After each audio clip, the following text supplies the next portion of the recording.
A gente tem que voltar para as feiras populares, para os mercadinhos locais, para as produções locais, porque isso também tem a ver com a própria expansão do mercado, né.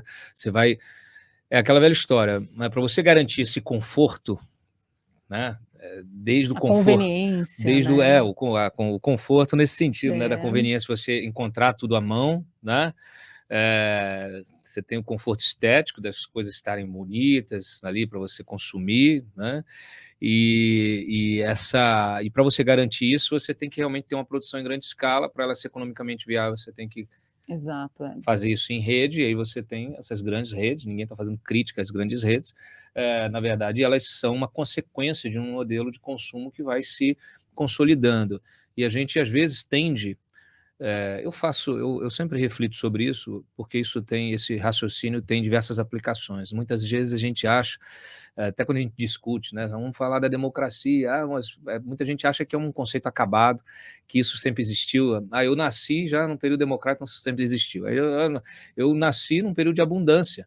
Agora mesmo a gente teve aí um pequeno reflexo com a história da guerra na Ucrânia, Sim, porque as economias também, elas estão todas conectadas hoje globalmente, em função também desse mercado, dessas grandes redes, que elas não têm atuação só às vezes num país, ela tem atuação continental, global, e aí você tem uma guerra que acaba afetando um produtor de fertilizante, esse fertilizante que é importado para o Brasil, que é o fertilizante utilizado justamente nessa produção, e daqui a pouco você vai, tá faltando tomate.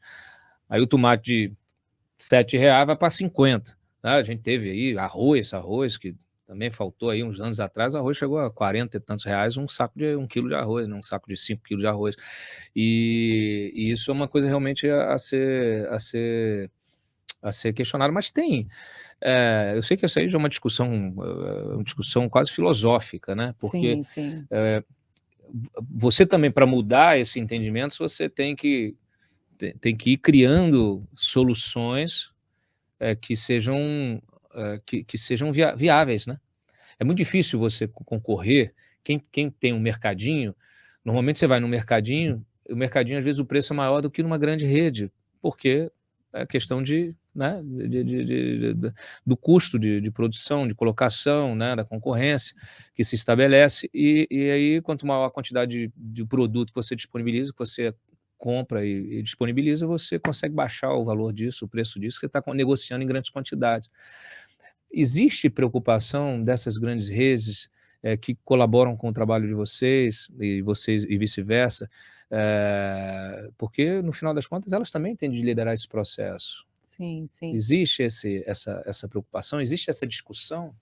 Existe, existe, Cláudia. É bem complexo, porque realmente passa, né, do pensamento das cadeias de produção de alimentos globalizadas. Fala-se muito hoje da produção local, né, de Sim. você, não sei se é exatamente uma volta, né, porque isso é muito complexo, realmente está Uhum. tudo muito conectado globalmente, mas de uma certa forma repensar, né, a cadeia de suprimentos de alimentos e trazer mais para uma localidade. A gente ficou aí, como você mesmo falou, né, na guerra da Ucrânia, extremamente suscetíveis, né, o mundo inteiro muito suscetível a abastecimento de alimentos, né, a Ucrânia tem um impacto enorme, né, no abastecimento de trigo, de milho, grandes commodities Sim. para o mundo inteiro, fez um acordo com a Rússia para abrir esse corredor de escoação para exportação.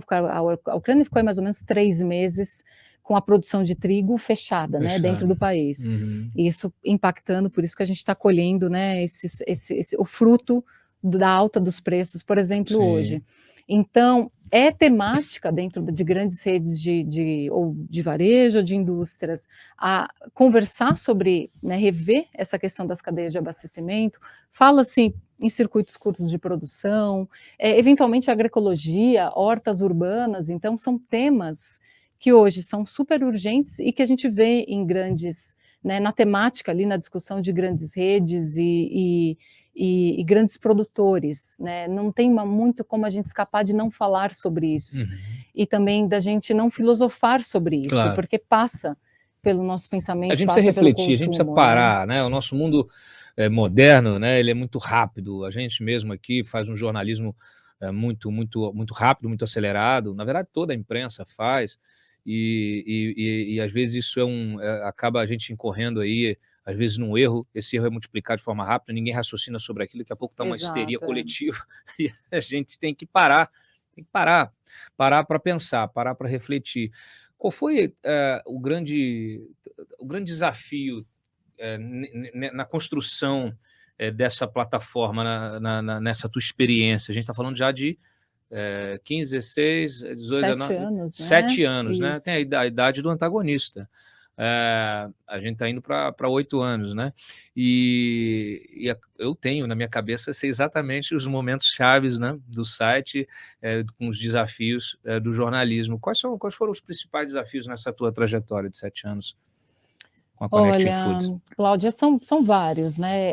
Quem empreende já tem um pouco uma natureza de desafios, né, relacionados a empreender em si, mas empreender uma empresa de impacto social no Brasil também traz soma, né, aí mais alguns desafios extras.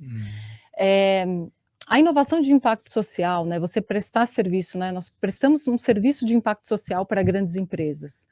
Então, não é só a oferta, né, desse trabalho, desse serviço em si, mas também toda a cultura que precisa estar atrelada para que se veja valor nesse serviço, né? Como é que as empresas entendem que o impacto social traz valor? Claro. Às vezes, a gente tem que provar o valor econômico, existe um valor econômico atrelado, esse alimento ele ia para um aterro sanitário, esse aterro tem um custo, então eventualmente você deixa de ter esse custo por conta de um novo destino do alimento, Uhum. mas às vezes essa conta ela não é tão alta, né, ela não é uma conta que às vezes justifique, você tem uma economia, mas às vezes paga-se muito pouco por isso, né, o Brasil ainda tem um sistema, Eu prefiro né, pagar para não me para preocupar. descartar, exato. É mais barato eu não me preocupar do que eu me preocupar. Exatamente. Você paga hoje o arcabouço legal para a doação de alimentos no Brasil, precisa muito evoluir, posso contar até um pouco mais sobre Quero isso, saber. que o alimento hoje que você doa, que tem ICMS, você paga o ICMS, quando você joga no lixo, você não paga. Então, Ah, não. jogar Não, fora para tudo. Espera aí. a doação de alimentos você Espera aí, para paga. você doar o alimento, você tem que pagar ICMS. Se for para o lixo, Exato. você não paga Você não nada. paga nada, porque é uma perda, é uma quebra, é entendido como uma quebra Olha só, de desculpa, eu falei que a gente não ia falar de política, mas é impossível. Vamos lá. Eu trouxe a Alcione aqui porque é o seguinte, primeiro que me chamou muito a atenção o exemplo dela. Depois que eu adoro gente que empreende, eu adoro gente que inova, eu adoro gente que mostra que a sociedade não precisa ficar esperando cair do céu, que um político prometa que vai mudar a sua vida, não. A Alcione é uma pessoa que resolveu mudar a sociedade e por conta própria, com a ajuda de muita gente, naturalmente, ninguém faz nada sozinho, ao contrário, você começou falando lá das pessoas que te ajudaram primeiro a você entender, né, aquele meio que você estava entrando e os parceiros e colaboradores que você foi fazendo pelo caminho. É um trabalho coletivo, e aí, gente, é o seguinte, é esse esforço que a gente precisa fazer de olhar para o lado, de enxergar o outro, de enxergar como que a gente pode melhorar e parar de um pouquinho de viver essa vida só para nós mesmos e viver um pouquinho para a sociedade. E aí, quando a gente passa a fazer isso, a gente vê o poder que a gente tem. Uma iniciativa como essa é poderosíssima. 1 milhão de pessoas atendidas durante um ano, isso é muito mais valioso que qualquer política pública assistencialista, tá certo? Por quê? Porque, na verdade, você tá criando um ecossistema exato, que tem sustentabilidade. Agora, você, parlamentar, quer fazer alguma coisa para ajudar, você que ocupa um cargo executivo no poder público e quer fazer alguma coisa para ajudar, se debruce sobre esses gargalos, se debruce sobre esse arcabouço que inviabiliza. Eu sempre digo aqui, o Estado tem que ser eficiente. Então, para ser eficiente, ele precisa liberar as energias produtivas e criativas de uma sociedade. Você é a prova viva, um exemplo vivo do que significa essa energia criativa e produtiva. Mas é isso, está fazendo, de repente, pum, esbarra num negócio. Aí o empresário fala assim, pô, eu vou ter que pagar mais imposto para doar o alimento? Eu vou jogar fora. exatamente, é isso que a gente lida diariamente. Por isso que, quando você me fala dos desafios, você pergunta, Cláudia, dos desafios, É um desafio cultural, porque de uma certa forma a doação de alimentos no Brasil ela sai, até de uma questão humanitária, porque do Humanitário. ponto de vista econômico, às vezes de um incentivo Não tem incentivo econômico, nenhum, né. muitas vezes não tem. Nós temos, né, um programa hoje, que foi uma migração, né, do programa Fome Zero, hoje chama-se Programa Brasil Fraterno, que Uhum. é uma parte da captura desse ICMS, né, porém tem uma série de regras, né, tem ali um teto de captura, é um pouco burocrático, enfim, né, temos aí, mas precisamos muito avançar na facilitação da captura e na recuperação, pelo menos de parte, né, desse incentivo.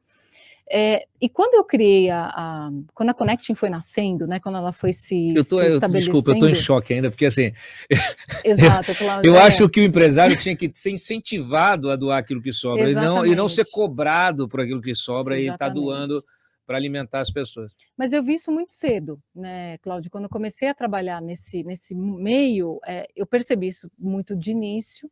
Então, hoje o trabalho da Connecting ele tem 2 grandes pilares, então ele tem esse alívio que a gente chama da fome imediata, que é esse Uhum. alimento que está sendo jogado fora todo dia, ele tem que alimentar pessoas em situação de vulnerabilidade, e isso Emergência, é hoje, tá. né, dia a dia, o dia a dia da Connecting Food, da equipe lá, enquanto a gente está aqui conversando, tem uma equipe trabalhando para que esses alimentos cheguem até essas pessoas.